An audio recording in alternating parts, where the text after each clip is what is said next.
of obstruction. There's a battle going on between residents, the community board, the elected council and its staff over a new subdivision in Yoldhurst. Gracie Fee with this exclusive. This is what it should have looked like. This is what it's going to look like.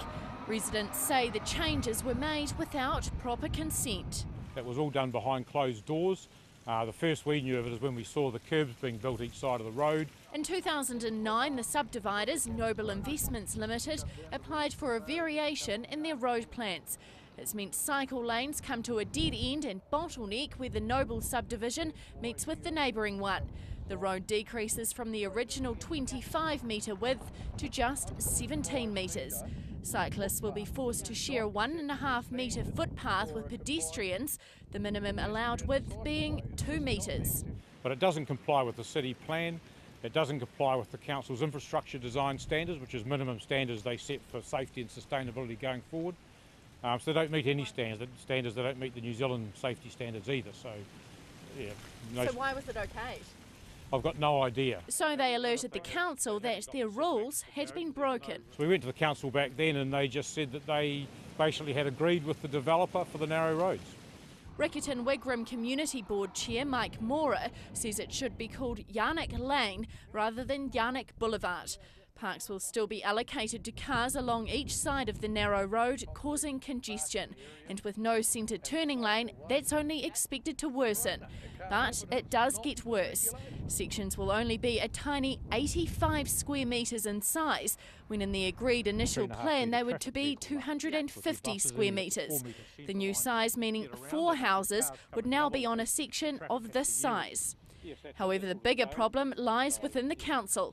Mike and Colin, along with other residents, are concerned over why these changes were ever allowed. The Riccarton Wigram Community Board unanimously voted to recommend to the elected council a judicial review into the resource consent process the developers and council staff went through. Now, that is not what we agreed to, that wasn't what was planned originally, and how that can happen without any public input or input from the residents. Input from the Residents Association is absolutely beyond relief, and that's why we've asked for the council to review the process that got it to this mess that it's in now. But council staff had councillors' votes postponed on whether to carry out that review, so the staff could carry out a legal review to defend their processing. Residents asked for a copy under the Official Information Act and were denied it by council staff, but councillors forced them to release it. The legal review's contents were alarming. Oh, absolutely, yeah. Well, they provided a legal review to the council to persuade them not to vote for the judicial review, but the council files they gave the legal people, Simpson and Grierson, were the wrong files. They didn't give them the 2009 variation application that related to the narrow roads, the elimination of cycle lanes, the median strip gone, all that type of thing. So it was the wrong file. The two men say council staff intentionally misled the elected council by placing the wrong information in front of them to cover up their non-notifying extreme density and dangerous non-complying roads.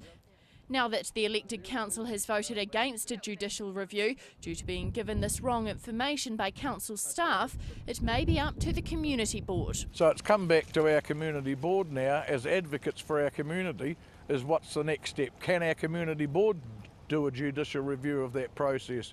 Last year a public workshop was held to try to resolve the issue. And Peter Mitchell, who was the manager of Democracy Services, stated that it was a complete and utter stuff-up, and that he apologised most sincerely for the mess that the council were in. Nothing has come from that admission or apology. Mora says councillors know about it, but half don't want to. But he says they're hamstrung by the council, who won't fund the board to take action against them. The problem here is they've set a precedent. They've basically said that council staff can have whatever width roads they want. So yes, it can happen. They've taken it right through a process where they've cut the community out, so they can do whatever they like. Gracie Fee, CTV News. And we hope